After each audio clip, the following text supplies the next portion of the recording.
ಗಾಜಿನ ಲೋಟದಲ್ಲಿ ನೀರು ನೋಡಕ್ಕೆ ಶುದ್ಧವಾಗೇ ಕಾಣುತ್ತೆ, ಆದ್ರೆ ಮೈಕ್ರೋಸ್ಕೋಪ್ನಲ್ಲಿ ನೋಡಿದಾಗೆ ಗೊತ್ತಾಗೋದು ಇದರಲ್ಲಿ ಎಷ್ಟು ಹಾನಿಕಾರಕ ಬ್ಯಾಕ್ಟೀರಿಯಾಗಳಿದೆ ಅಂತ. ಇಂಥ ನೀರನ್ನ ಕುಡಿದ್ರೆ ಆರೋಗ್ಯ ಹದಗೆಡುತ್ತೆ. ಅದಕ್ಕೆ ಸ್ವಲ್ಪ ದುಡ್ಡು ಖರ್ಚಾದ್ರೂ ಪರವಾಗಿಲ್ಲ ಅಂತ ಶುದ್ಧವಾದ ನೀರನ್ನ ಕುಡಿದು ಆರೋಗ್ಯವನ್ನ ಕಾಪಾಡ್ಕೊಳ್ತೀವಿ ಅಲ್ವಾ? ಮನೆ ಕಟ್ಟಕ್ಕೆ ಬಳಸೋ ಎಲ್ಲಾ ಸ್ಟೀಲ್ಗಳು ನೋಡೋಕೆ ಒಂದೇ ತರ ಕಾಣುತ್ತೆ, ಆದ್ರೆ ಅದನ್ನ ಲ್ಯಾಬ್ ಅಲ್ಲಿ ಟೆಸ್ಟ್ ಮಾಡಿದಾಗ ಗೊತ್ತಾಗುತ್ತೆ ಅದ್ರ ಬಂಡವಾಳ ಏನು ಅಂತ. ಕಡಿಮೆ ಬೆಲೆಗೆ ಜನರನ್ನ ಅಟ್ರಾಕ್ಟ್ ಮಾಡಕ್ಕೆ ಮಾರ್ಕೆಟ್ ಅಲ್ಲಿ ಡಜನ್ ಗಟ್ಲೆ ಸ್ಟೀಲ್ ಸಿಗುತ್ತೆ, ಆದ್ರೆ ಅದರಲ್ಲಿ ಸಲ್ಫರ್ ಮತ್ತೆ ಫಾಸ್ಫರಸ್ ಜಾಸ್ತಿ ಇರುತ್ತೆ. ಇದರಿಂದ ಸ್ಟೀಲ್ ತನ್ನ ಮೃದುತ್ವನ ಕಳೆದುಕೊಳ್ಳುತ್ತೆ.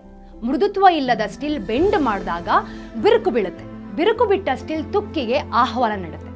ಇದರಿಂದ ಕಟ್ಟಡದ ದೃಢತೆ ಕುಗ್ಗತ್ತೆ. ಕಳಪೆ ಸ್ಟೀಲ್ ನಿಂದ ಮನೆ ಕಟ್ಟಕ್ ಹೋದ್ರೆ 10 ವರ್ಷಗಳಲ್ಲೇ ಸಮಸ್ಯೆ ಶುರುವಾಗೋಗುತ್ತೆ.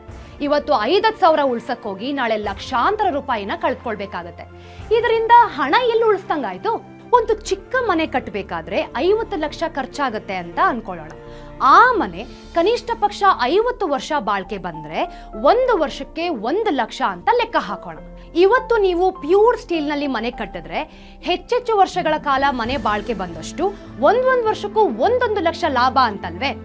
ಅದಕ್ಕೆ ನೀವು ಮನೆ ಕಟ್ಟಬೇಕಾದ್ರೆ ಇವತ್ತು ನೀವು ಇನ್ವೆಸ್ಟ್ ಮಾಡೋ ಅಂತ ಸ್ಟೀಲ್ ದೀರ್ಘಕಾಲ ರಿಟರ್ನ್ಸ್ ನೀಡುತ್ತೆ. Indus 555 DTMT pure strong super bonding. Indus ಒಳಗೆ ನೆಮ್ಮದಿ ಹೊರಗೆ.